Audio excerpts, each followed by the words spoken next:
दोस्तों, मैंने पिछली वीडियो में ज़िक्र किया कि सीमा की ताकत बहुत ज़्यादा बढ़ चुकी है और सीमा अब तो दिल्ली जाने स्टार्ट हो गई है, नोएडा जा रही है, जगह जगहों पे जा रही है।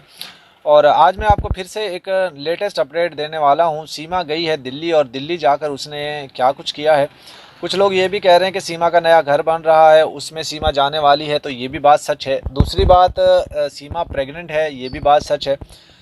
भाई, ये औरत देखो, ऐसी टैक्सी है जैसे ये गाड़ी है ना 22 सीट वाली, ऐसी है। इसके ऊपर पता नहीं कितनी सवारियां बैठी, कितने लोग बैठे और अपना आगे गए। तो सीमा जो है वो एक नासूर है इंडिया और पाकिस्तान के लिए, और दोनों कंट्रीज़ के लिए ख़तरा है। मैं कहता हूँ कि ये जिस तरीके से नोएडा जा रही है, जिस तरीके से ये दूसरे शहरों में जा रही है, तो यकीनी तौर पे सीमा एक मुल्क से दूसरे मुल्क और फिर दूसरे मुल्क से दूसरे शहर में जा रही है ना। जैसे दिल्ली जा रही है रोज़ाना, अब वीडियो में भी ओपनली बोलने लगी है कि हम लोग ज़रूरी काम से जा रहे हैं, हम लोगों को कोई पूछ नहीं सकता, हम लोगों को कोई रोक नहीं सकता। तो वो सच बोलती है, वो सच बोलती है कि मैं हमें कोई रोक नहीं सकता, कोई टोक नहीं सकता। और क्योंकि ये जब सरकार ही इसको सपोर्ट कर रही है, एजेंसीज इसको सपोर्ट कर रही है, तो इसको कौन पूछ सकता है? आप बताइए, क्या कोई इसको पूछ सकता है? नहीं पूछ सकता। जिस तरीके से अभी खुलेआम दंदनाती फिर रही है, जिस तरीके से मीडिया पर आकर ये कहती है लोगों को कि मेरा जो है मुझे सपोर्ट मिल चुका है, मैं फ़लाँ दिल्ली जा रही हूँ। तो दिल्ली गई है और दिल्ली पे जहाँ पे आई लव दिल्ली लिखा हुआ है, वहाँ पे इसने तस्वीरें भी उठाई हैं, खींची हैं। वो मैं तस्वीरें आपके साथ शेयर करूँगा और साथ ही साथ आपको बताऊंगा कि ऐसी औरतें, भाई ओ तौबा तौबा तौबा, जिस औरतों ने 22-22 लोगों के साथ जिसका रिलेशन हो, जो उनके साथ रिलेशन में रहती हो, राब्ते में रहती हो, उस औरत का क्या ही चरित्र हो सकता है। और धिक्कार है उन लोगों के ऊपर जो इसको अपनी बहन, जो इसको अपनी बेटी, जो इसको बहू मानते हैं। क्योंकि ऐसी औरतें तो कभी किसी माशरे में रहने के काबिल नहीं होती। इन लोगों से अगर, जो सीमा के सपोर्टर हैं, अगर इनसे ये कहा जाए कि अगर तुम्हारी बहन बेटी इस तरीके से काम करेगी तो तुम क्या करोगे, तो वो कहेंगे कि हम तो उसको छोड़ देंगे, उसके साथ ताल्लुक़ ख़त्म कर लेंगे और उसको मार देंगे। इस तरह की बातें करने वाले लोग दूसरों की बहन बेटियों के लिए कहते हैं ये तो शुद्ध देसी घी है, ये मक्खन मलाई है। तो भाई, मैंने पिछली वीडियो में भी आप लोगों को जिक्र किया दोस्तों, कुछ चीज़ें मैंने बताई। देखिए, ये कहती है कि मेरी पहली बात तो ये झूठ पे झूठ ऐसे बोलती है। देखिए, ये कहती है 2002 में मैं पैदा हुई, ठीक है, तो इसकी उम्र 26-27 साल हुई। और ये नहीं बताएगी कि मेरी जो उम्र है, मेरी 1984 की मेरी पैदाइश है सीमा की। और ये नहीं बताएगी कि मैं जो है वो 45-47 साल की हूँ। ये नहीं बताएगी कि मैं यहाँ पर कितने लोगों को अजगर बन के खा चुकी हूँ। अगर लेट्स सपोज दोस्तों ये सच भी बोल रही हो कि 2002 की पैदावार है ये, तो ये कहती थी ना कि मैं ड्रामे देखती थी, इंडियन ड्रामे देखती थी, राधा कृष्णा के प्रोग्राम देखती थी। तो मैं आपको बताता चलूँ कि 2001 में, आप हिस्ट्री गूगल पे जाके मैप पे सर्च कर लीजिएगा, पाकिस्तान के अंदर वो चैनल्स बैन हो चुके थे 2001 में, और ये पैदा होती है 2002 में।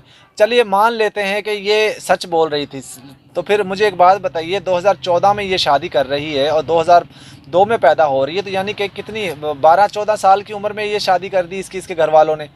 चले, अगर घर वालों ने शादी ही कर दी, तो ऐसी क्या मजबूरी बनी कि इसको काला काली करना पड़ा? आखिर इसने 12-13 साल की उम्र में क्या ऐसा कांड कर दिया था कि इसको काला काली करके बकौल सीमा के कि इसकी शादी करनी पड़ी? और बकौल इसने ऐसा क्या काला काली कर दिया था कि इसको हैदर के साथ ही शादी करनी, जिसकी पहले से ही शादीशुदा था जो।